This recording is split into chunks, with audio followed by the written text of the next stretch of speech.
Cristina, gràcies a tothom per quedar-vos a aquesta xerrada, que crec que és molt interessant, amb tres persones amb tant de recorregut i tant de coneixement del sector audiovisual com són el Jaume, el Sigfrid i l'Oriol, amb aquesta ponència que té aquest títol tan engrescador com és la televisió del segle XXII, quan encara potser molts no sabem del tot com serà i com està sent la del XXI. Però bé, anem a veure si aconseguim trobar respostes. En aquest escenari, en aquest plantejament en el que la televisió ara mateix està en ple procés de transformació, les plataformes audiovisuals a nivell global estan facturant 1 bilió d'euros anuals ara mateix i, per tant, aquí, en aquest escenari, quin joc hi juguen les televisions públiques, i en concret les televisions públiques catalanes. I una mica aquesta era la idea que volíem treballar amb vosaltres, perquè em sembla que sou tres persones que teniu molt de coneixement en aquest sentit. Per tant, si us sembla, comencem parlant precisament d'això. Quins canvis d'escala, Jaume, si vols començar, tu que ja has escalfat abans amb l'Oriol, quins canvis d'escala han viscut la producció i la distribució audiovisual en aquests darrers anys, amb la implosió de totes les plataformes audiovisuals i aquest volum de negoci tan i tan gran que sembla que estiguin engolint la resta de produccions audiovisuals? Doncs té a veure amb una cosa que assenyalava també abans, no? Vull dir que els canvis a la realitat et donen noves oportunitats. Corren grans riscos, no? Perquè tens grans plataformes d'origen i patriotisme determinat que posen milers de milions sobre el mercat que abans no hi eren i, per tant, d'alguna manera condicionen el que la gent rep.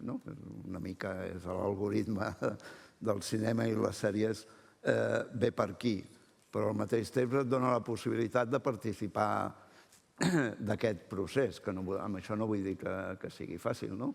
Però col·loques una pel·lícula o una sèrie a Netflix i tens un mercat potencial de gairebé 1.000 milions de persones que abans, per molt bé que tenés una pel·lícula o una sèrie, no la tenies. I llavors ja no és un tema només de la televisió pública o dels productors independents i tal, es converteix en molts casos, com hem vist en els països nòrdics, en un tema de país.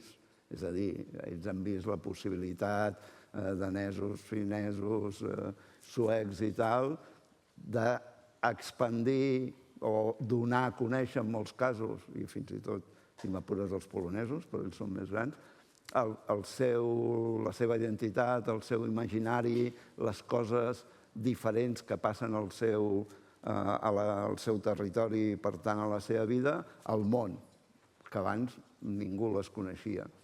I, a més, jo ho dic perquè per mi són un mirall, amb llengües minoritàries, perquè encara que siguin llengües en un estat, són llengües minoritàries molt més incomprensibles en general que la nostra, i tenen èxit. Equació, per què? Doncs perquè fan qualitat. I al final, a la vida, tot es resum en aquella frase de les campanyes del Pujol, que deia que la feina ben feta no té fronteres i la feina mal feta no té futur. Doncs això continua sent igual de vigent avui en dia que fa 30 o gairebé 40 anys que es deia.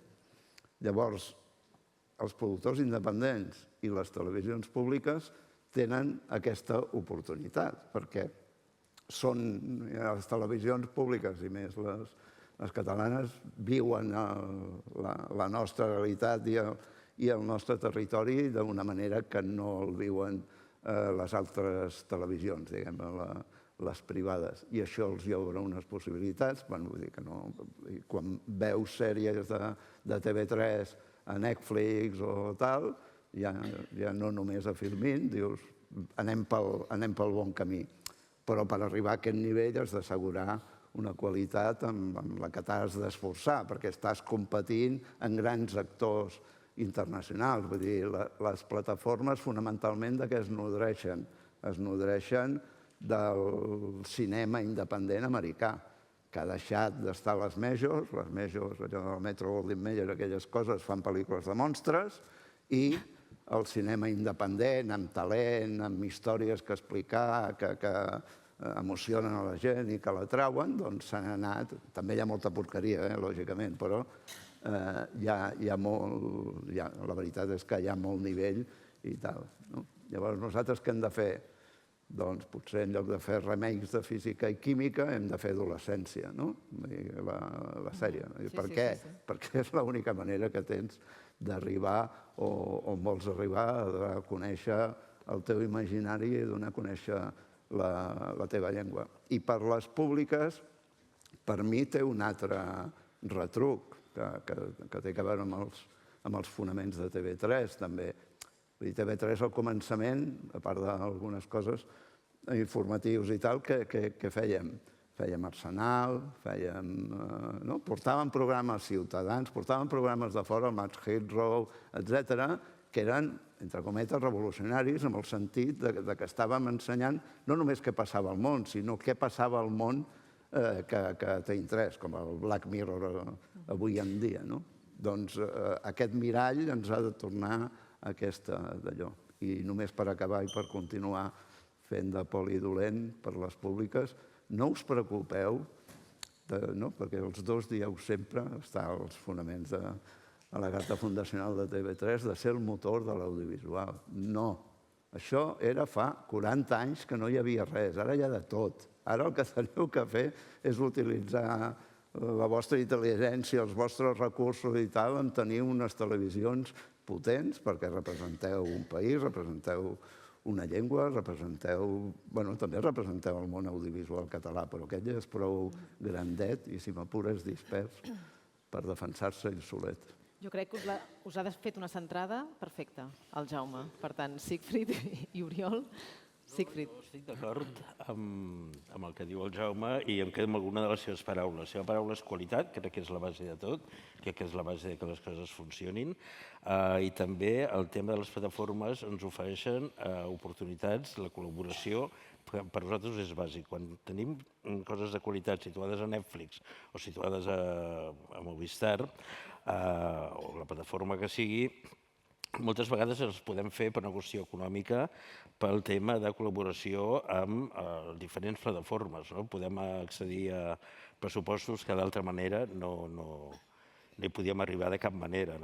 Aleshores, també hi ha un tercer terme, que és la proximitat, i aquí sí que és on no tenim competència. Vull dir, Netflix és a tot el món, però si nosaltres ja començàvem pels informatius i continuant per sèries podem demostrar la proximitat, nosaltres el que volem és demostrar, o sigui, ningú ciutadà de Catalunya es veurà tan reflectit del que passa a Catalunya si no es veient els nostres mitjans. I hi ha un exemple, això que deies de Netflix, Nit i dia, que és una sèrie que vam estrenar fa, no sé, 4 o 5 anys o 6 anys, o més, o 8 anys, de cop i volta té una segona vida a Netflix i és una producció 100% feta aquí, i té una segona vida a Netflix que l'han descobert, que a mi hi ha gent que em diu carai, quina sèrie més bona que heu fet, la vam fer fa molts anys, i fins i tot parlen de noves temporades.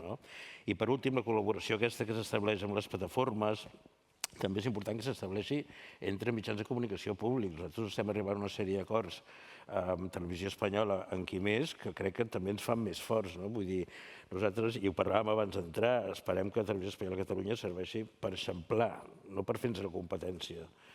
És una cosa que, i en aquest sentit, jo no veig a Televisió Espanyola com una competència, que també, per això me'l miro una mica de reüll, però també el veig com una oportunitat que els ciutadans de Catalunya ens tinguin més oferta en català, cosa que crec que és bona per tots. Sí, jo, agafant una miqueta això que diu el Sigfrid, els reptes serien dos. Singularitzar-nos, les televisions públiques hem de poder oferir continguts en un context en què l'oferta audiovisual és tan gran i tan diversa i que hi ha les OTTs tan grans. Hem d'intentar poder oferir alguna cosa que no ofereixen els altres, per tant, singularitzar-nos en quant als continguts, però que el denominador comú, l'altre denominador comú sigui el català, la llengua catalana. I des d'aquest punt de vista hem de ser capaços també, com deies tu, de treballar a fer coses conjuntament. És a dir, que ens percebi la ciutadania com que les televisions públiques treballem conjuntament a l'hora de generar continguts i fent coses que potser encara no hem fet, però que Una mica com va passar durant els Jocs Olímpics amb TV3 i Televisió Espanyola, hem de ser capaços de fer més coses junts. Coses en les quals el denominador comú sigui el català i que, per tant, fent coses junts, puguem ser més forts, tenir més visibilitat i projectar-nos i ser més forts en un context, com dic, en el que l'oferta és tan gran que és bo que anem plegats oferint propostes audiovisuals que siguin innovadores i que anant junts les puguem fer millor. El Jaume parlava d'oportunitat d'aquest moment. Vosaltres també ho veieu així? Vosaltres que esteu en el dia a dia de la direcció dels dos canals, ho veieu com una oportunitat, aquest moment en el que les plataformes sembla que s'estiguin enduent tot el pastís? O veieu més riscos que repte? Jo crec que és una oportunitat. Jo sento l'oportunitat totalment per coses que et deia. Per exemple, per les coproduccions. Nosaltres fins ara treballàvem amb un sistema audiovisual, que era això ho faig, ho pago i m'ho quedo i ho emeto. I ja està.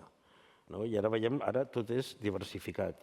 Pot ser que hi hagi coses que siguin així, pot ser que hi hagi coses que facin amb plataformes, que fèiem amb aquests senyors de Televisió Espanyola, tot això és una oportunitat perquè el que jo tinc clar és que, anant una mica al títol de la ponència, és que la gent al segle 2022 no, el segle XXII, el 2022, ho sé menys, però al segle XXII, si el món continua existint, la gent voldrà consumir continguts audiovisuals, informatius audiovisuals, que ho faran a través d'un xip al cap o veient una televisió gegant, no ho sé. Si la informació els arribarà ja... Però la gent voldrà continguts i aquest camí només passa per la col·laboració. Jo veig clarament com una oportunitat. És una oportunitat, però és veritat que el risc és que, diguéssim, continuar veient que les coses s'han de fer només des de la individualitat. És a dir, en aquesta línia que deia el Siegfried, arribar a acords per fer... Passa molt amb la ficció i amb els documentals, això fa temps que passa, però jo crec que hem de poder fer debats electorals conjunts, programes conjunts... Sí, hem de poder fer més coses i que el denominador comú sigui el català i la televisió pública en català, perquè jo crec que això ens enforteix i això llança un missatge molt potent de que una mica com us passa amb la Forta, doncs ser capaços de crear un denominador comú de televisió pública en català i on també hi pugui estar la xarxa, on estigui BTV, però que el denominador comú sigui aquest, perquè si no l'oferta és tan gran i hi ha tantes coses que hem de ser capaços de treure pit, de fer les coses conjuntament amb el denominador comú de servei públic i llengua catalana. I veus recorregut aquesta proposta, Jaume? A mi em sembla molt bé que col·laborin, però han de competir. Han de col·laborar i han de competir. Si no han de competir no s'espavilaran. Les dues coses. No, ho dic en sèrio. Necessitem... S'han de punxar entre ells. Vaja, vull dir, has de veure que algú... No vull utilitzar la paraula trepitjar el terreny, perquè no hi ha un terreny d'allò, sinó que això t'esperona. A mi he vist programes al 2CAT, això em costa més, la veritat, 2CAT, que dic, ostres, doncs mira, això no se li ha acudit a un altre abans, no? Potser perquè ens acomodem, això és llei de vida, no és una crítica al Siegfried, és allò, doncs, bueno, les coses funcionen, som líders des que en Franco era cabo, tal, qual...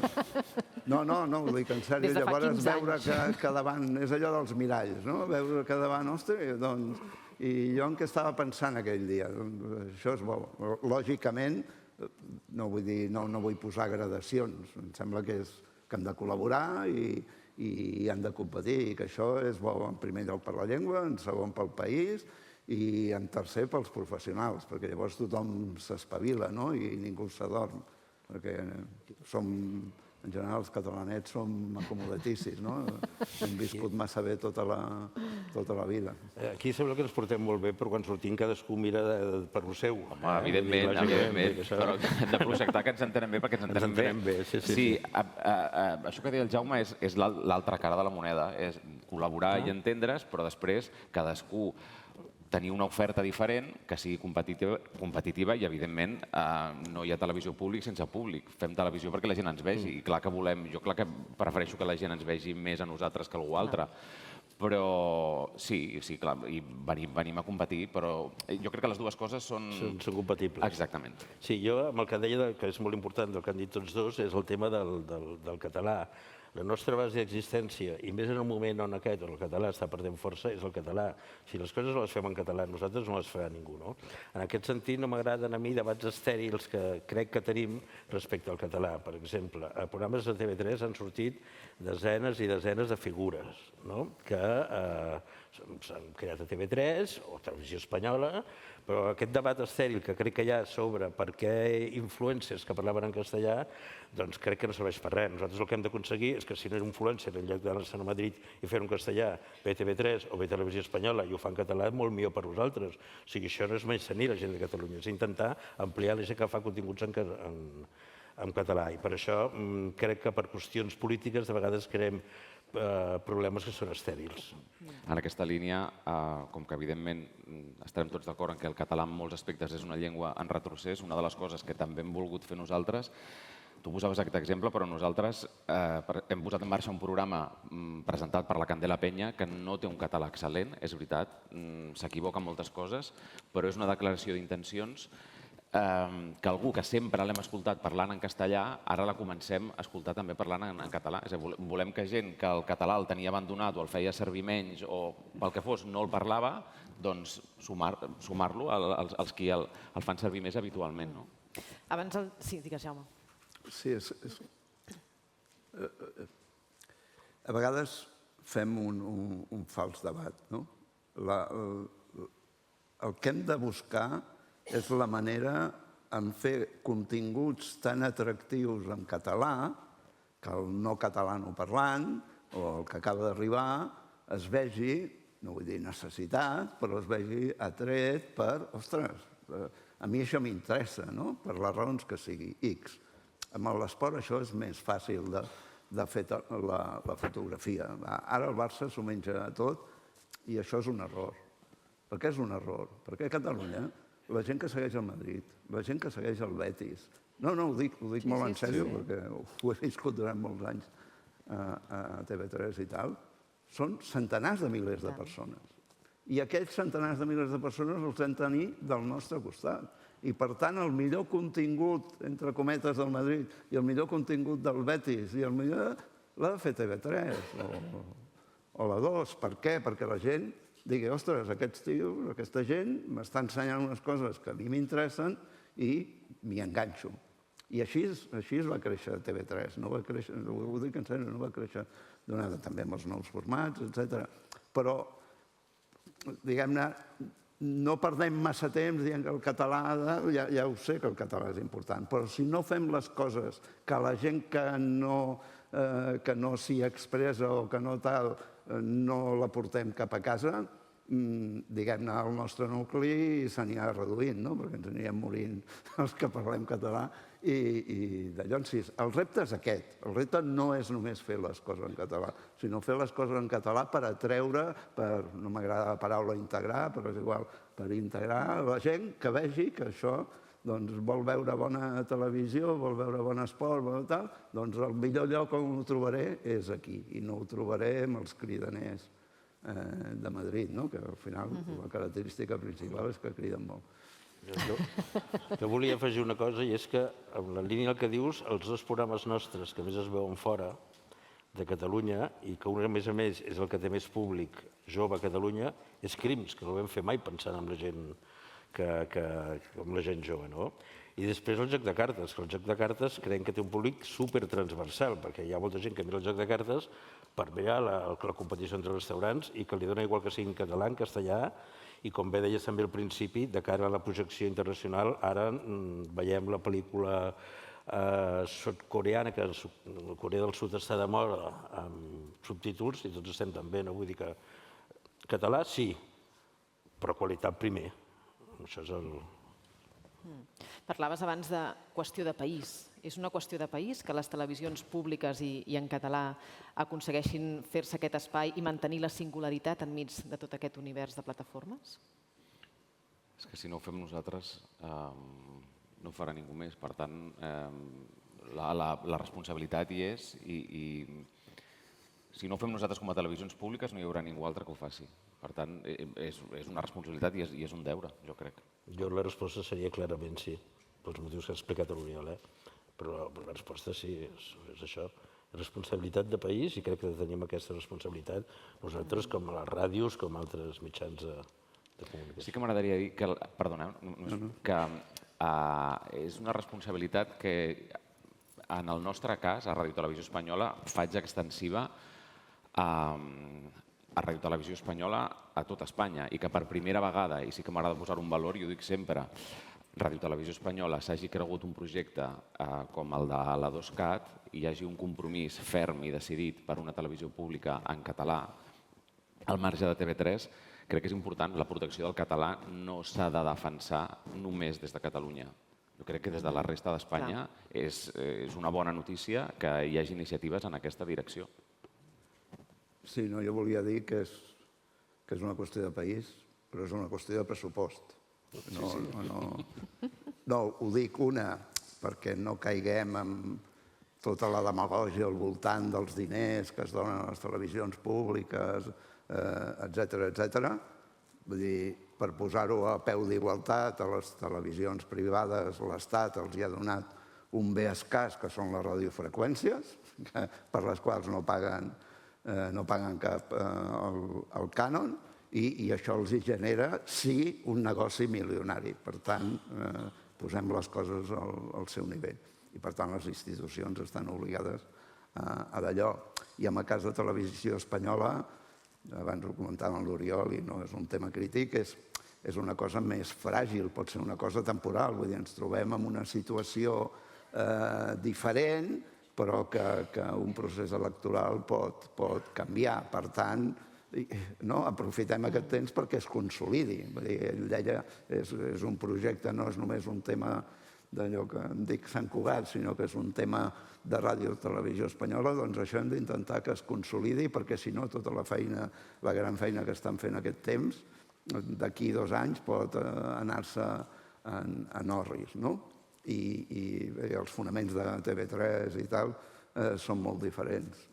Voldria aprofitar per fer un parèntesis, perquè es va morir l'Enric Canals, director de TV3, i tothom ha parlat del periodista, i l'Enric no va ser el periodista. L'Enric va ser el que impedia que el psicòpata de l'Alfons Quintà destrossés la televisió en el seu origen, jo dic així amb aquestes paraules, per molts llibres que se li facin, i després, quan va ser director, va ser el que va consolidar el que són els fonaments de TV3, que continuen avui en vigor. Llavors no era un periodista que omplia pàgines de paper, sinó que el projecte de país que va significar TV3, ell hi va tenir un paper cabdal, més dels que se dediquen llibres que no porten massa enlloc. Aquesta qüestió pressupostària que ara apuntava el Jaume, Sigfrid i Oriol, com s'explica, com es pot explicar a la ciutadania que continua tenint sentit que els governs, que les administracions inverteixin diners públics a les televisions públiques davant dels pressupostos milionaris, en milions d'euros i de dòlars, que tenen les plataformes? Quin sentit té? Com se li explica això a l'opinió pública? Bàsicament perquè nosaltres som una estructura, creiem que som una estructura de país, no?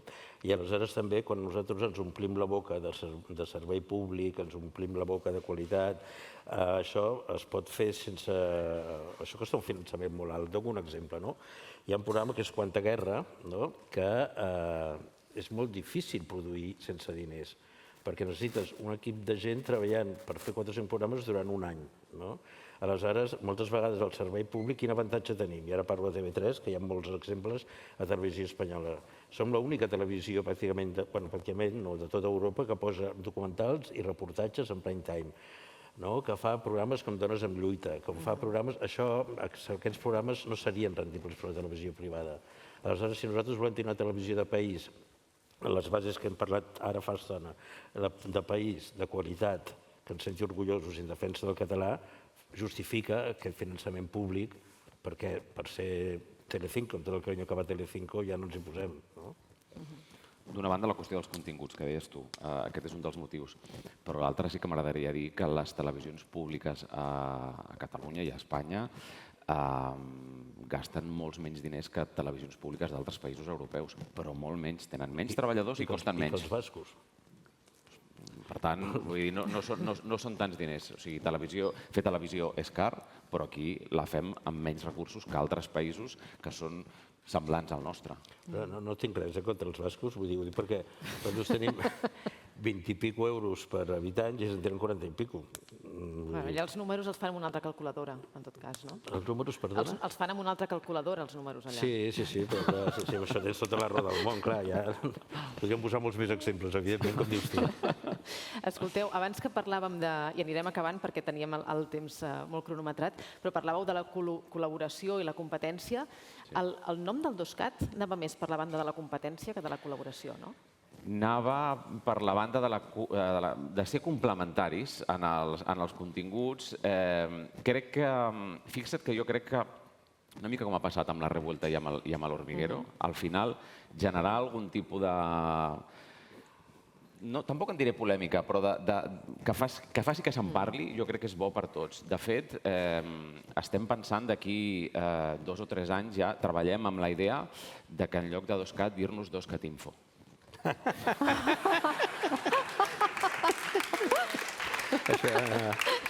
Això, evidentment, que és una broma que ho fa per provocar. És una broma, segur? És una broma perquè ens hem d'agafar tot. El Sigrid i jo ho dèiem abans, ens hem d'agafar tot amb molt humor, perquè fem una feina que és molt... que a vegades té les seves coses, i si no li posem una miqueta d'humor, en fi. I el nom de 2CAT, jo crec que en el fons reforça la marca TV3. Perquè, o sigui, això ho hem explicat... Això ho dius ara, que ja ho tens paït, però en el seu moment no et devia sentar gaire bé. Això ho hem explicat fatal, tot això del 3CAT i no sé què, i si això és bo, s'ha explicat fatal. Però clar, si tu... Ara estic parlant de la televisió convencional, ja no de l'OTT ni de paraigües, clar, no és el mateix tenir la 1, la 2 i TV3, perdó, la 1, 2CAT i TV3, que tenir la 1, 2CAT i 3CAT. O sigui, jo crec que en aquest cas reforça la marca TV3. Almenys jo crec, per mi com a director de TV3, crec que més útil. Vull dir que en el fons... Doncs ja està, tots contents. Cap problema. Tots contents i tots agraïts per aquesta estona de reflexió i de xerrada. Gràcies, Jaume, gràcies, Sigfrid, gràcies, Oriol. Gràcies.